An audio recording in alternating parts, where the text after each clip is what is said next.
Hello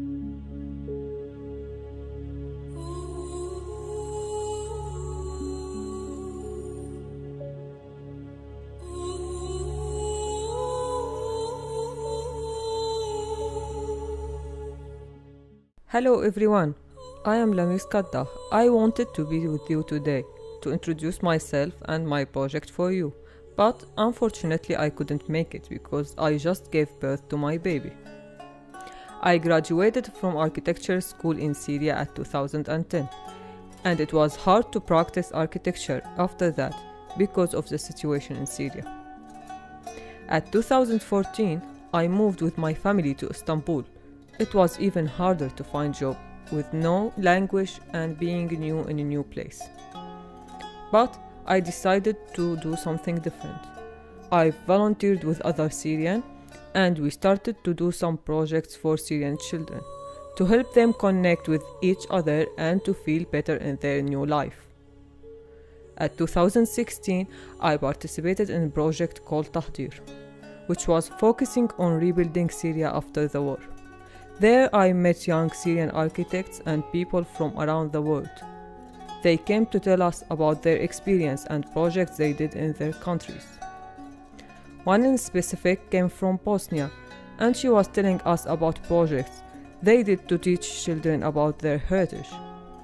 I knew I should do something like this for the Syrian student, but our project there was focusing on architectural approach. I kept the idea in my mind. Then I had the chance to apply for this project. Pieces of Syrian Heritage is a project I worked on for the last 2 years. The project is designed for children, and its main goal to connect Syrian children with their heritage. The product I ended up with is a picture book for children at ages from 4 to 7. The Magical Words is a story about a dreamy girl. The girl who cannot understand the words she reads in her father's books. The words were new for her. She never saw them in her books or her sister's books.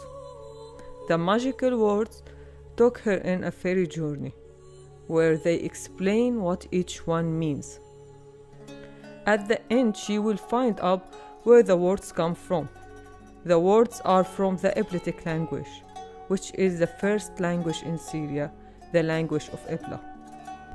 Doing picture book was something I never knew. I never had one when I was a child, so it was something new for me. I had to learn everything about it. I met Mrs. Nikolai, who works as librarian at the German school in Istanbul, and we talked about what makes good picture books. After this, I started reading, searching, and collecting picture books. Then, I became a special student at Koç University for 1 semester. With support from Mrs. Luke, an archaeologist and lecturer at Koç University. There, she introduced me to Mrs. Alaja, who herself writes picture books. I took class with Mrs. Alaja about narratives and how we create our stories. I started to build my skills in writing stories and did more research about making picture books. I did my first story as part of the course, and it was a good experience for me to focus more on details and to clarify my ideas.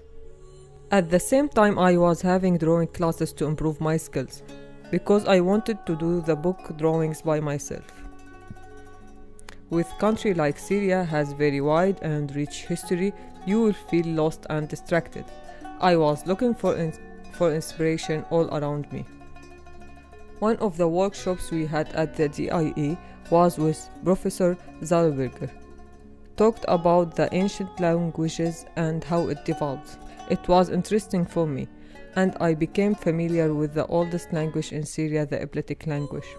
So I chose to talk about it in my story. I thought children like mysterious things, and talking about old language from Syria will be interesting for them. Next was Munich, where I went to the International Youth Library, which is the biggest library for children books in the world, with more than 600,000 books and references. I read lot of books from different languages, English, Arabic, Turkish, from different domains. I found books talking about heritage and different cultures from around the world. Stories told from different points of view. It widened my imagination and made me more familiar with picture books. I felt like I can now say I know what picture book is. At the same time in Munich, I met Mrs. Paula. She is a researcher and her PhD is about the epileptic language. She provided me with the words I needed in my story. After this, I had my last workshop with Mrs. Zainab Koban from Istanbul Technical University. She did a lot of workshops with children about history, city, and archaeology.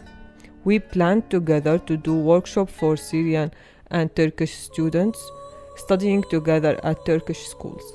For 5 days at Akşam City School, we worked as 3 groups: theater group, city planning group, and book group. We focused on city elements and neighborhood.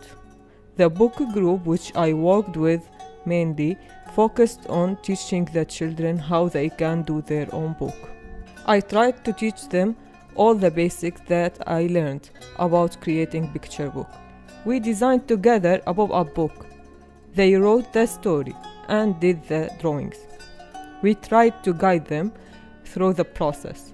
This workshop was really helpful for me because I had the time with the children, reading stories and discussing with them what they understand from the books. During the last 2 years, the project was going in a lot of ups and downs. Sometimes I thought I will never be able to do it, but at the end, with all the people I met, the places I went to, every book I read, and every museum I visited, every workshop I attended, I was becoming closer and closer to the answer. Those 2 years made me believe again that I still have the power and the courage to work and study, and still have the creativity and imagination that I had when I was a student. What is next for me? Am I going to continue with writing for children? Or I will get back to architecture? Both are things I love, and I will do my best to find my way between both. What really matters for me is to help Syrian people, inside and outside of Syria, to live better life and to get better chances. At the end, I would like to thank the German Archaeological Institute team and Gerda Henkel Foundation for supporting us and giving us the chance to be here. Thanks for helping us make our dreams come true.